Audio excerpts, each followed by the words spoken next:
Did you get turned around for a second? Part 2. If this resonates, go to part 1. All right, so this is the person, the karmic, trying to fix things, trying to make amends. We left off part 1 with the only way through is through the truth, right? The only pathway forward is through the truth. And you have to build back a lot of trust, right?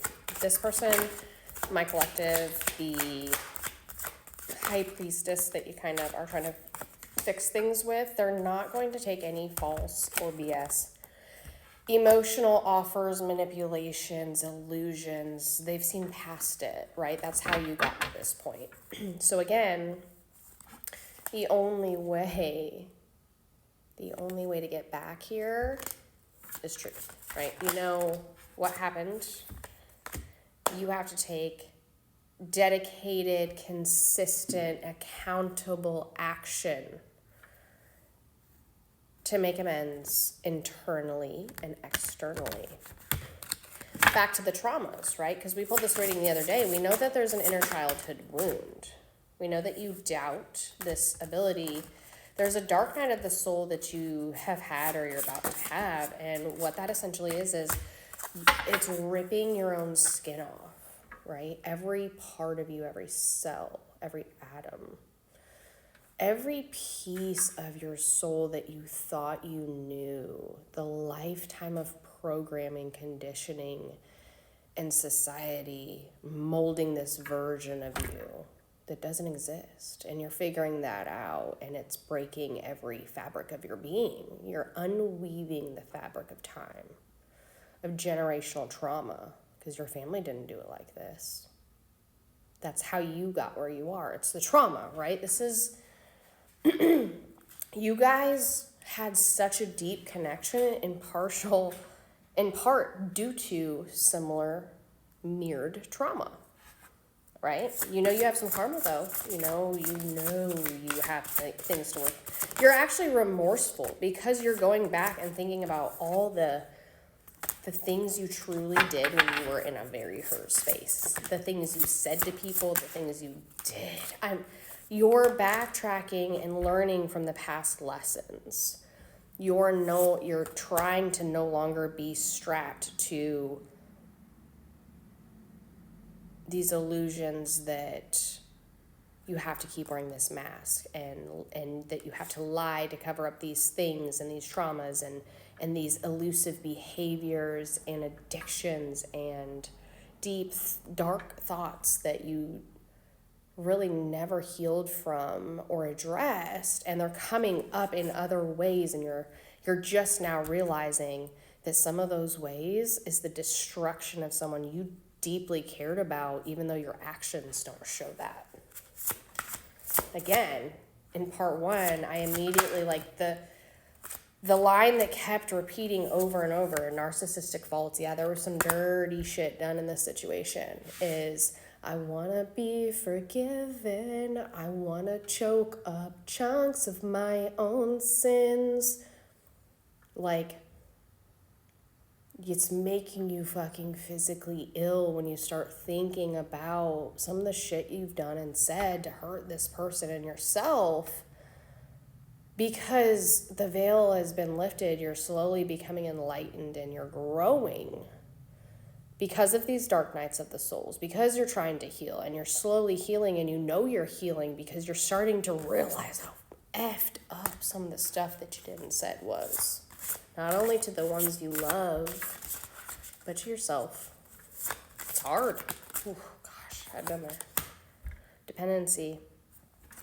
You never built healthy foundations for yourself, your family didn't, and therefore what you tried to build, your legacy, you didn't either. Yeah. Abandonment wounds. Dark passenger, which is your inner dialogue for a long time, was so critical, so self-critical. You were never good enough. And you couldn't communicate to the person because it didn't matter. It's like you were like, again, choking up chunks of your own sins. It's like no matter what you did, you weren't good enough. Imposter syndrome for sure. Okay, so with that being said, with all that, what do you now need to know? What, Spirit, tell me, please, be as clear as possible. What does this karmic need the most to get through this? Obviously, yeah, accountability,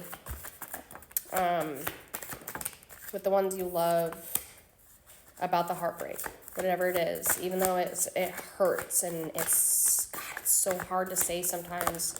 It's easier to think about some of the things we do and say than it is to actually have to say it out loud. That's why a lot of people, in a way to punish their kid if they said something really, really bad, is they will make them repeat it out loud. Well, they catch them, like a teenager watching corn, they'll be like, nope, I want to see the video, let me see. Or they send a naughty picture, let me see the picture. That's extreme. You get what I'm saying is like, it is so much more impactful when you have to look someone in the eyes and say out loud how you hurt them. And it's hard. But you need to close this chapter because you want to start a new one with this person, obviously. And in order to do that, again, like, you have to look back at every bad seed that was planted. Good seeds, too. That's so unbelievably important to balance the good and bad, but you have to look back at every bad seed you planted against that person. Ask yourself, why did you do it? What is causing this? It's lower world. You're thinking with your root chakra, right? You're doing things for selfish reasons due to the trauma, right? You're not appreciating who was in front of you and what you had until it was almost gone. You didn't take them on enough dates. You stopped caring about your health and their health, and maybe that means you stopped being into fitness, or maybe they wanted to, play sports with you or do some fun game night. I don't know, and you didn't want to. You didn't want to do the things that makes life worth living, and you didn't want to work on yourself, and you just toggled between thinking with your appendages and everything but the heart, right? Because you weren't shown unconditional love and you just don't know how to give it, honestly. You really don't. Shaman's death. That's the grace you're given too, is you don't know any better. And that's not an excuse for bad behavior because free will exists. It just means that you have to come to peace with ancestors, generational karma, generational trauma. This is cycles and cycles of kids and families everywhere that weren't shown unconditional love in a healthy way in an environment, and they chose to do the same thing, and it repeated it. It's a circle of life on crack in the negative. Right? Because toxicity breeds toxicity, even if we don't see it or realize it or know it exists, but it is there. And then it unleashes itself into the world in the craziest ways. That's how you get school shootings. That's how you get people, murdering their own family members and doing obscene things and cheating and having affairs and lying and embezzling and you name it. It's because we keep repeating the same, hurt people keep hurting people, right? So you have to ask yourself, if you're hurting people, why are you doing it?